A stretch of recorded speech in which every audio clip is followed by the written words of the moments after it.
बिस्मिल्लाहिर्रहमानिर्रहीम।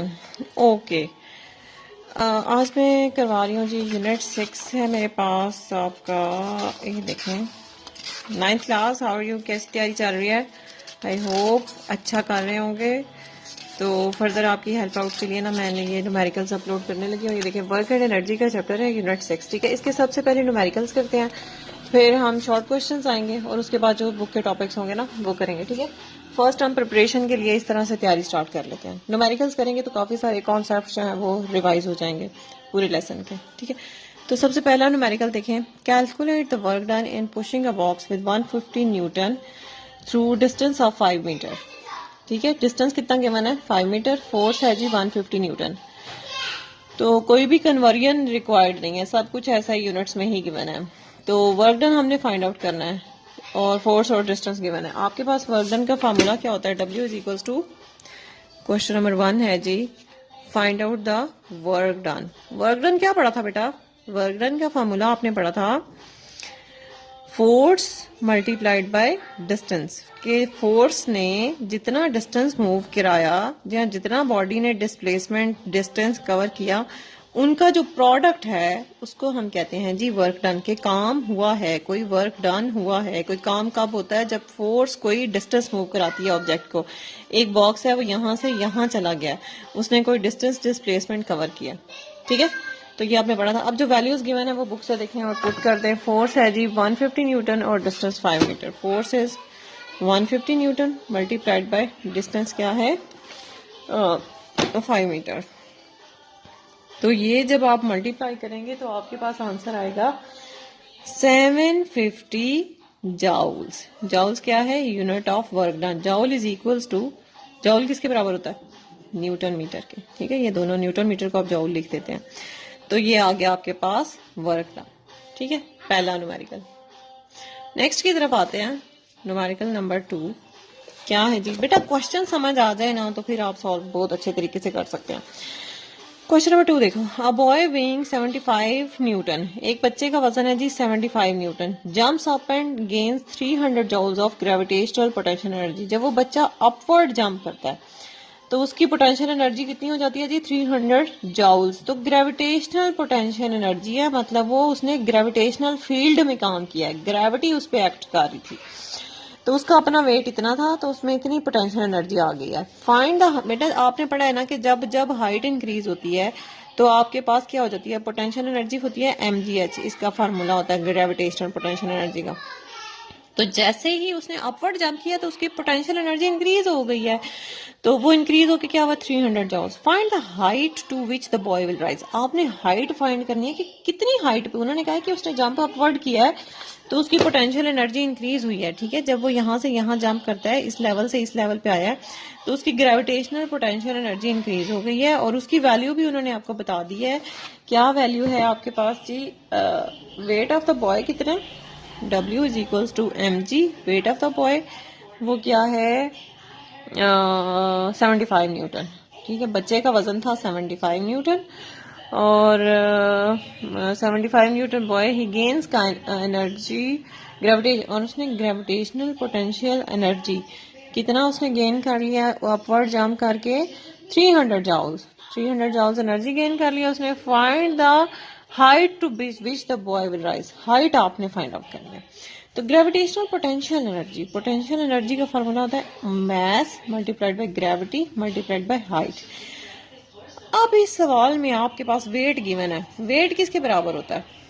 Wait of the body किसके बराबर होता है? Weight is equals to m g, mass और ग्रेविटी। मैस और ग्रेविटी को जब मल्टीप्लाई करें तो वेट आ जाता है। तो यहाँ पे जो मेरे पास mg का फैक्टर है, इसको मैं सीधा सीधा w लिख दूं, वेट मल्टीप्लाइड बाय हाइट, क्योंकि मेरे पास वेट गिवन है। मैं अपने जो डाटा गिवन है उसके मुताबिक फार्मूला अरेंज कर लेती हूँ। वेट कितना गिवन है जी? 75 न्यूटन। तो हाइट मैंने फाइंड आउट करनी है और ग्रेविटेशनल पोटेंशियल एनर्जी कितनी गिवन है जी? 300 जूल्स, ठीक हो गया। अब मैंने हाइट फाइंड आउट करनी है। Height is equals to 300 joules, 300 divided by 75। तो ये 75 क्योंकि इधर मल्टीप्लाई हो रहा है ना हाइट के साथ, तो ये इधर जाके इसके नीचे डिवीजन में चला जाएगा। तो मेरे पास हाइट के लिए इसको मैं कैलकुलेट करूंगी तो मेरे पास आंसर क्या आएगा? तो ये आपका height is equals to 4 metre, ठीक है। तो ये रिक्वायर्ड हाइट आ गई 4 मीटर्स। अब आप आ जाएं जी क्वेश्चन नंबर 3 पे। थर्ड क्वेश्चन क्या है, बहुत आसान से न्यूमेरिकल्स हैं, जल्दी जल्दी हो रहे हैं, लेकिन ये है कि न्यूमेरिकल सॉल्व करते हुए ना आपके कॉन्सेप्ट्स रिवाइज हो जाते हैं, ठीक है। अब थर्ड पे आओ, पहले क्वेश्चन समझ लो, क्वेश्चन समझोगे तभी आपको ना सोल्यूशन का आइडिया होगा। अपनी बुक्स खोल के रखना, अपने पास रखना, अगर इधर विजिबिलिटी कम भी है ना तो आपको अपनी बुक से नजर आ जाए। अब 5 kg, अब केजी में आपके पास क्या गिवन है, मैस गिवन है। अब 5 kg स्टील बॉल, ठीक है, mass of the ball is 5 kg, is dropped from the top of 12 metre high tower.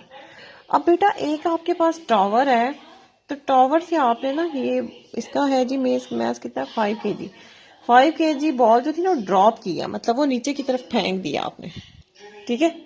जब आपने बॉल को ड्रॉप किया है तो फिर क्या हुआ है, आगे अब देखते हैं क्या होगा।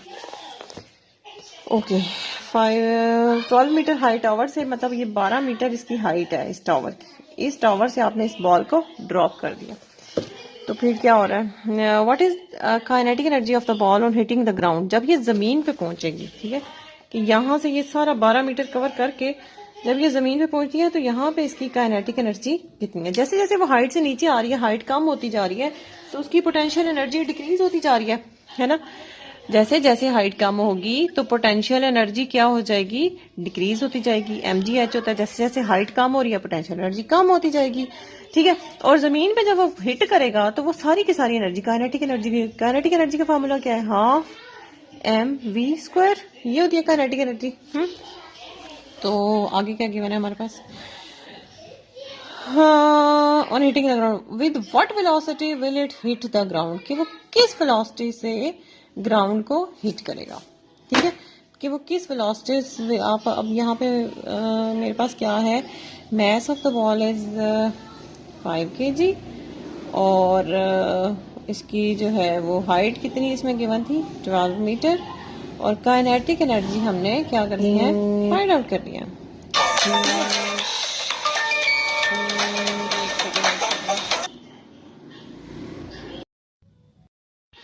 तो बेटा ये फिर जिस तरह से कंडीशन गिवन है ना, उस तरह से क्या होता है कि loss in potential energy is equals to gain in kinetic energy, कि आहिस्ता आहिस्ता उसकी जो काइनेटिक एनर्जी बढ़ रही है वो उसमें। तो लॉस इन पोटेंशियल एनर्जी का फार्मूला क्या है, mgh is equals to half mv²। तो अब आप इसे कैसे कैलकुलेट करेंगे, मैथ्स कितना गिवन है, 5 multiplied by 9.8 multiplied by height है जी 12, हाफ मैथ है जी 5, v², वेलोसिटी फाइंड आउट करनी है हमने, ठीक हो गया। तो ये आप इसको सारे को कैलकुलेट करके, तो क्या आंसर्स आ रहे हैं, तो ये आपके पास आ जाता है इस तरह से, 588 joules is equals to 5/2 v²। तो अब v वेलोसिटी आपने फाइंड आउट करनी है ना, तो वेलोसिटी का स्क्वायर किसके बराबर होगा, 588 मल्टीप्लाइड बाई 2 डिवाइडेड बाई 5, ठीक है। तो ये करेंगे आप, तो फिर वेलोसिटी स्क्वायर आ जाएगा आपके पास 235.2, ठीक है, कैलकुलेशंस मल्टीप्लाई करके। तो उसके बाद क्या आ जाएगा, इसकी वेलोसिटी की वैल्यू निकालनी है ना, तो ये जो v² है ये वेलोसिटी क्या बन जाएगी, इसका अंडर द रूट v² और अंडर द रूट ये, तो ये स्क्वायर कैंसिल, तो वेलोसिटी इज इक्वल टू, जब इसका अंडर रूट लोगे 235.2 का अंडर रूट लोगे तो क्या आ जाएगा 15.3 मीटर्स पर सेकेंड। तो ये आ गई जी हमारे पास वेलोसिटी इस केस के मुताबिक, ठीक है। तो ये 3 क्वेश्चन हुए सॉल्व, फिर 4th कराते हैं। तो ये आपका height is equals to 4 metre, ठीक है। तो ये रिक्वायर्ड हाइट आ गई 4 मीटर्स। अब आप आ जाएं जी क्वेश्चन नंबर 3 पे। थर्ड क्वेश्चन क्या है, बहुत आसान से न्यूमेरिकल्स हैं, जल्दी जल्दी हो रहे हैं, लेकिन ये है कि न्यूमेरिकल सॉल्व करते हुए ना आपके कॉन्सेप्ट्स रिवाइज हो जाते हैं, ठीक है। अब थर्ड पे आओ, पहले क्वेश्चन समझ लो, क्वेश्चन समझोगे तभी आपको ना सोल्यूशन का आइडिया होगा। अपनी बुक्स खोल के रखना, अपने पास रखना, अगर इधर विजिबिलिटी कम भी है ना तो आपको अपनी बुक से नजर आ जाए। अब 5 kg, अब केजी में आपके पास क्या गिवन है, मैस गिवन है। 5 kg स्टील बॉल, ठीक है, mass of the ball is 5 kg, is dropped from the top of 12 metre high tower. अब बेटा एक आपके पास टावर है, तो टावर से आपने ना ये इसका है जी मैस कितना, 5 kg। 5 kg बॉल जो थी ना ड्रॉप किया, मतलब वो नीचे की तरफ फेंक दिया आपने, ठीक है। जब आपने बॉल को ड्रॉप किया है तो फिर क्या हुआ है, आगे अब देखते हैं क्या होगा।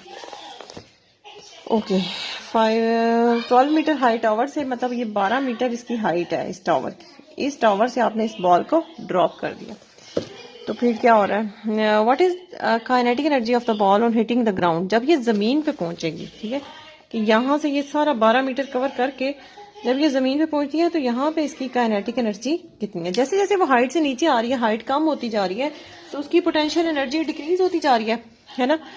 जैसे जैसे हाइट कम होगी तो पोटेंशियल एनर्जी क्या हो जाएगी? डिक्रीज होती जाएगी। mgh होता है, जैसे जैसे हाइट कम हो रही है पोटेंशियल एनर्जी कम होती जाएगी, ठीक है। और जमीन पे जब वो हिट करेगा तो वो सारी की सारी एनर्जी, काइनेटिक एनर्जी का फॉर्मूला क्या है? हाफ mv², ये होती है काइनेटिक एनर्जी। तो आगे क्या गिवन है हमारे पास? On hitting the ground with what velocity will it hit the ground? कि वो किस वेलोसिटी से ग्राउंड को हिट करेगा, ठीक है, कि वो किस वेलोसिटी से। आप अब यहाँ पे मेरे पास क्या है? Mass of the ball is 5 kg, और इसकी जो है वो हाइट कितनी इसमें गिवन थी? 12 मीटर, और काइनेटिक एनर्जी हमने क्या करनी है? फाइंड आउट करनी है।